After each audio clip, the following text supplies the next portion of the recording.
नमस्कार, मैं हूं आपके साथ नीलोफर अंसारी और आप देख रहे हैं V9 न्यूज। आइए रुक करते हैं कुछ बड़ी खबरों की ओर। लोकसभा चुनाव में प्रदेश की सभी 10 सीटों पर कमल खिलाने के लिए भारतीय जनता पार्टी महिला मोर्चा ने कमर कस ली है। महिला मोर्चा प्रदेश अध्यक्ष उषा प्रियदर्शी ने बुधवार को भाजपा नूह कार्यालय में शिरकत कर महिलाओं की बैठक ली। प्रदेश अध्यक्ष उषा प्रियदर्शी ने कहा कि लोकतंत्र के इस महापर्व में आपकी भागीदारी महत्वपूर्ण है। यशस्वी प्रधानमंत्री नरेंद्र मोदी की जो नीतियां हैं उनको धरातल तक ले जाने का काम आप करेंगे। कांग्रेस में अन्य दलों के पास जिस तरह हमने अपने टिकटों का बंटवारा पहले कर दिया है, हम किसी का डर नहीं है, चिंता नहीं है, हम कभी भी कमजोर नहीं हैं। लेकिन उनके पास मुझे लगता है कि प्रत्याशी ही नहीं है। मुझे लगता है कि उनके पास प्रत्याशी नहीं है हमारे सामने उतारने के लिए। न इनके पास संगठन है, न एकता के सूत्र में बन पाए हैं। सब बिखरे हुए हैं, एक दूसरे की काट कर रहे हैं। इसलिए सीधा सा संदेश है कि 10 की 10 लोकसभा सीटों पर भारतीय जनता पार्टी भारी बहुमत से जीत दर्ज करेगी। प्रदेश अध्यक्ष ने कहा कि जो देश के प्रधानमंत्री और पूर्व सीएम मनोहर लाल और मौजूदा मुख्यमंत्री नायब सिंह सैनी ने जो शक्ति महिलाओं को देने का काम किया है, अगर आज से 10 साल पहले का इतिहास देखोगे तो इतना जत्था महिलाओं का नूह जैसे पिछड़े इलाके में देखने को नहीं मिलता था। नूह मेवात से राकेश वर्मा की रिपोर्ट।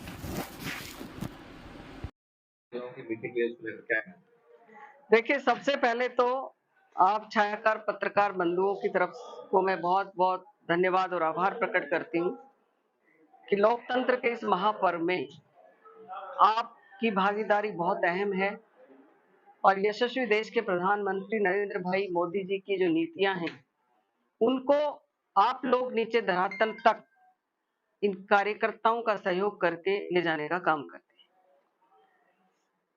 रही बात लोकसभा चुनाव की, तो मैं आप सबके माध्यम से बताना चाहती हूँ कि ये जो हमारी 10 की 10 हरियाणा की सीटें हैं, हम इनको बहुत ही भारी बहुमत से जीतने वाले हैं, क्योंकि कांग्रेस या अन्य दलों के पास जिस तरह का हमने अपनी टिकटों का बंटवारा काफी दिन पहले से कर दिया है, हमें किसी का डर नहीं है, चिंता नहीं है कि हम कहीं भी कमजोर हैं।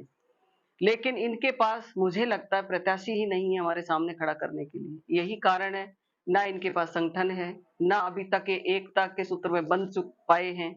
ये सब बिखरे पड़े हैं, एक दूसरे को काट मार के चक्कर में चले पड़े हैं। तो इसलिए सीधा सा मैसेज है कि 10 की 10 लोकसभा सीटें हम बहुत भारी बहुमत से, और आपको मैं बताना चाहती हूँ कि जो हरियाणा की बहनें हैं, जो देश के प्रधानमंत्री ने, हरियाणा के मुख्यमंत्री जी ने, मनोहर लाल जी ने और अब नायब सिंह सैनी जी ने जो ताकत और शक्ति महिलाओं को देने का काम किया है, आज से 10 साल पहले का इतिहास अगर आप खोलोगे तो इतना जन सैलाब जो आज यहाँ कार्यालय के अंदर नूह जैसे, जिसको पिछड़ा इलाका कहा जाता था, उस जिले की महिलाएं आज यहाँ कार्यालय में आकर के इतनी शक्ति के रूप में ये बहनें देश के प्रधानमंत्री को पुनः तीसरी बार प्रधानमंत्री बनाने के लिए शक्ति के रूप में उभरी हैं।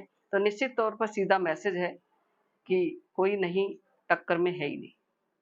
आपने पहली बार बैठे? देखिए, मैं पूरे हरियाणा के अंदर हमारे प्रवास चल रहे हैं और हमारा उद्देश्य ये है कि जो जो गांव-गांव में हमारी बहनें रहती हैं, ग्रामीण क्षेत्रों में रहती हैं, हम किसी न किसी तरह से उन तक पहुंचे, उनसे मिलें, उनकी समस्याओं को जानें, उनकी प्रॉब्लम्स को जानें और देश के प्रधानमंत्री की योजनाओं को उनको बताएं कि वो भी भारतीय जनता पार्टी के कार्यकर्ता के रूप में जो 2047 का विकसित भारत का लक्ष्य है उसमें अपनी सहभागिता निभाएं, आगे बढ़ करके इसमें हिस्सा लें और पुनः मां भारती को विश्व गुरु बनाने के लिए वो अपने श्रमदान का योगदान दें। देखिए, राव इंद्रजीत सिंह जी हमारे नेता हैं, हमारे भाई हैं, उनको अनेकों बार पार्टी ने उन पर विश्वास।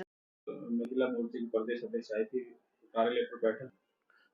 पार्टी की योजना के अनुसार हर जिले में, विधानसभा में, गांव में हर जो मोर्चे हैं सब अपना अपना सम्मेलन वहां पर कर रहे हैं। महिला मोर्चे का हमारे जिले का सम्मेलन आज था, उस नाते से हमारी प्रदेश की अध्यक्षा श्रीमती उषा प्रियदर्शी जी आज हमारे यहाँ पर आई हैं और जिस प्रकार से ये महिलाओं का जोश और उत्साह देखने को मिला है। मेवात जैसे क्षेत्र के अंदर में लगभग 400-500 महिलाएं छोटे से बुलावे के ऊपर में आकर के और उन्होंने जो केंद्र सरकार की है और हरियाणा सरकार की जो नीतियां हैं उनको समझ करके और मोदी जी का जो देश का नेतृत्व कर रहे हैं उनको समझ करके और देख करके, और जो दूसरी पार्टी हैं जो भ्रष्टाचार से लिप्त रही और जो अनेक प्रकार के से देश के सारे जितने भी भ्रष्टाचारी गठबंधन मिल करके आज सामने मोदी जी के सामने आए, उनका सिर्फ एक ही नारा है कि मोदी जी को हटाओ। भाई क्यों हटाओ? कि वो अच्छा काम कर रहे हैं इसलिए हटाओ। अब भ्रष्टाचार के नाते कुर्सी हड़पने के चक्कर में है। तो आज महिलाओं ने समझा है, यहाँ की जो मेवात क्षेत्र के अंदर में जो आप कहते थे कि भाई यहाँ पर भाजपा को वोट नहीं पड़ते, तो यहाँ पर मुस्लिम महिलाएं भी भारी संख्या में यहाँ पहुंची और उन्होंने समझा है कि इसका देश का अगर विकास और हमारे प्रदेश का विकास अगर कर सकती है तो मात्र भारतीय जनता पार्टी कर सकती है। हमारे प्रधानमंत्री जी कर सकते हैं, नायब सैनी जी कर सकते हैं। उसको लेकर के जो भ्रांतियां हैं, 9.5 साल और 10 साल का जो कार्यकाल देखा है, उनके भ्रांतियां उनकी निकल गई हैं और सबको साथ लेकर के चलने का जो काम है भारतीय जनता पार्टी आज कर रही है।